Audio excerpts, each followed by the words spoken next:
Hi, we're going to pick up where we left off and see if she actually gets to um, drink from the water in the ground or if May and Tuck are going to prevent her from doing so. Afterward, when she thought about it, it seemed to Winnie that the next few minutes were only a blur. First, she was kneeling on the ground, insisting on a drink from the spring. And the next thing she knew, she was seized and swung through the air, open-mouthed, and found herself straddling the bouncing back of the fat old horse, with Miles and Jessie trotting along on either side, while May ran puffing ahead, dragging on the bridle.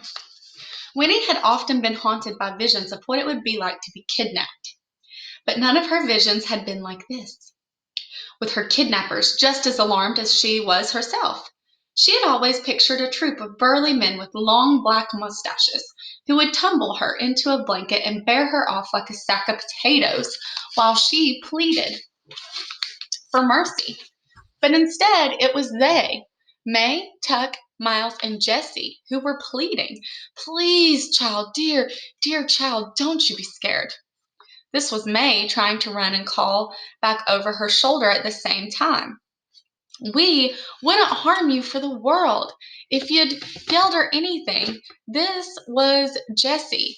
"Someone might have heard you, and that's too risky." And Miles said, "We'll explain it soon as we're far enough away." Winnie herself was speechless.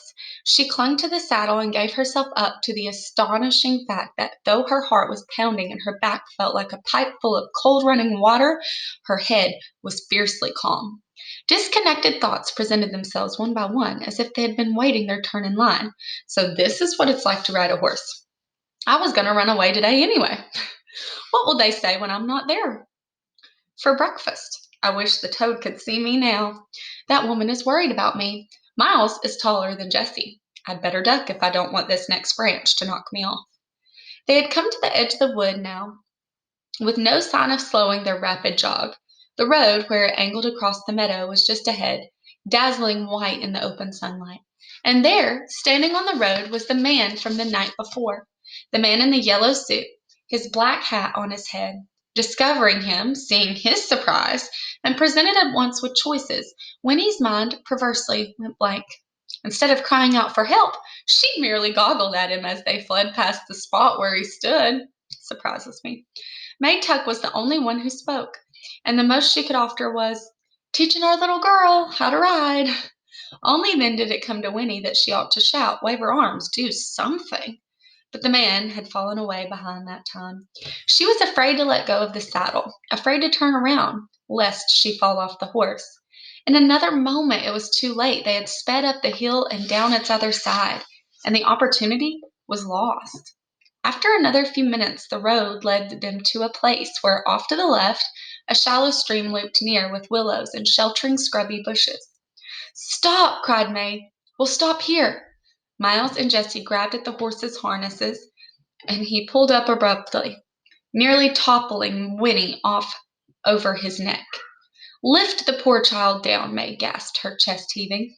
"We'll go catch our breath by the water and try to put things straight before we go on." But the explanation, once they had stumbled to the banks of the stream, came hard. May seemed embarrassed, and Miles and Jessie fidgeted, glancing at their mother uneasily. No one knew how to begin. For her part, Winnie, now that the running was over, began to comprehend what was happening. And with the comprehension, her throat closed and her mouth went dry as paper. This was no vision. This was real. Strangers were taking her away. They might do anything. She might never see her mother again. And then, thinking of her mother, she saw herself as small, weak, and helpless. And she began to cry, suddenly crushed as much by outrage as by shock. May Tuck's round face wrinkled in dismay. "Dear Lord, don't cry. Please don't cry, child," she implored. "We're not bad people. Truly we're not. We had to bring you away. You'll see why in a minute. And we'll take you back just as soon as we can. Tomorrow, I promise." When May said tomorrow, Winnie's sobs turned to wails. Tomorrow? It was like being told she would be kept away forever. She wanted to go home now, at once, rush back to the safety of the fence and her mother's voice from the window. May reached out to her, but she twisted away, her hands over her face, and gave herself up to weeping. "This is awful," said Jessie. "Can't you do something, Ma? The poor little tad." "We ought to have had some better plan for this," said Miles. "That's the truth," said May helplessly. "The dear Lord knows there's been enough time to think of one, and it had to happen sooner or later. We've been plain bone lucky it hasn't before now. But I never expected it'd be a child." She reached distractedly into the pocket of her skirt and took out the music box, and without thinking, twisted the winding key with trembling fingers. When the tinkling little melody began, Winnie's sobbing slowed. She stood by the stream, her hands still over her face, and listened. Yes, it was the same music she had heard the night before. Somehow it calmed her. It was like a ribbon tying her to familiar things. She thought, "When I get home, I'll tell Granny it wasn't elf music after all." She wiped her face as well as she could with her wet hands and turned to May. "That's the music I heard last night," she managed, between recovering snuffles. "When I was out in my yard. My granny said it was elves." "Dear me, no," said May, peering at her hopefully. "It's only my music box. I didn't suppose anyone could hear it."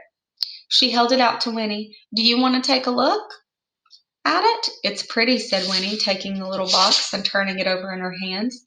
The winding key was still revolving, but more and more slowly. The melody faltered. Another few widely spaced notes plinked and then stopped. "Wind it up if you want to," said May. Clockwise. Winnie turned to the key. It clicked faintly, and then, after several more turns, the music began to play again, brisk from its fresh winding, and merry. No one who owned a thing like this could be too disagreeable. Winnie examined the painted roses and lilies of the valley and smiled in spite of herself. "It's pretty," she repeated, handing it back to May. The music box had relaxed them all.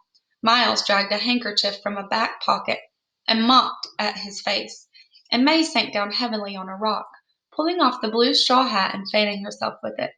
"Look here, Winnie Foster," said Jessie. "We're friends. We really are. But you gotta help us. Come sit down and we'll tell you why." It was the strangest story Winnie had ever heard.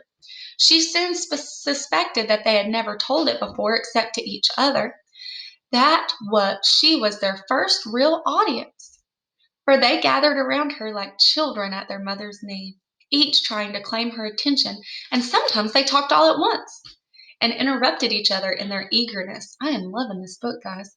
87 years before, the Tucks had come from a long way to the east, looking for a place to settle. In those days, the wood was not a wood, it was a forest, just as her grandmother had said, a forest that went on and on and on. They had thought they would start a farm as soon as they came to the end of the trees, but the trees never seemed to end. When they came to the part that was now the wood and turned from the trail to find a camping place, they happened on the spring. "It was real nice," said Jessie with a sigh. "It looked just the way it does now, a clearing, lots of sunshine, that big tree with all those knobby roots. We stopped and everyone took a drink, even the horse." "No," said May, "the cat didn't drink. That's important." "Yes," said Miles, "don't leave that out. We all had a drink except for the cat." "Well, anyway," Jessie went on, "the water tasted sort of strange, but we camped there overnight, and Pa carved a T on the tree trunk to mark where we had been, and then we went on." They had come out of the forest at last, many miles to the west, had found a thinly populated valley, had started their farm. "We put up a house for Ma and Pa," said Miles, "a little shack for Jessie and me. We figured we'd be starting families of our own pretty soon, and we would want our own houses." "That was the first time we figured there was something peculiar," said May. "Jessie fell out of a tree." "I was way up in the middle," Jessie interrupted, "trying to saw off some of the big branches before we cut her down. I lost my balance and I fell." "He landed plumb on his head," said May, with a shudder. "We thought for sure he'd broke his neck, but come to find out, it didn't hurt him a bit." "Not long after," Miles went on, "some hunters come by one day at sunset. The horse was grazing by some trees, and they shot him. Mistook him for a deer, they said. Can you fancy that? But the thing is, they didn't kill him. The bullet went right on through him and didn't hardly even leave a mark. Then Pa got snake bit, and Jessie ate the poisoned toadstools. And I cut myself, said Ma. Remember, slicing bread. But it was the passage of time that worried them most. They had worked the farm, settled down, made friends, but after 10 years, then 20, they had to face the fact that there was something terribly wrong. None of them was getting any older. It was more'n 40 by then, said Miles sadly. I was married. I had 2 children. But from the look of me, I was still 22. My wife, she finally made up her mind I'd sold my soul to the devil. She left me. She went away and she took the children with her. I'm glad I never got married, Jessie put in. It was the same with our friends, said May. They come to pull back from us. There was talk about witchcraft, black magic. Well, you can't hardly blame them. But finally, we had to leave the farm. We didn't know where to go. We started back the way we come, just wondering. We was like gypsies. When we got this far, it changed, of course. A lot of trees were gone. There was people and tree gap. It was a new village. Wow. I am just loving this book. I cannot believe I have never read it before. I love their language. I love their characters. I love how the girl is sassy. I love how May has the accent. I love the storyline of how they drank from the water and they're not aging, and all the stories of how they could have died. Those are just super, super interesting. I can't wait to read tomorrow.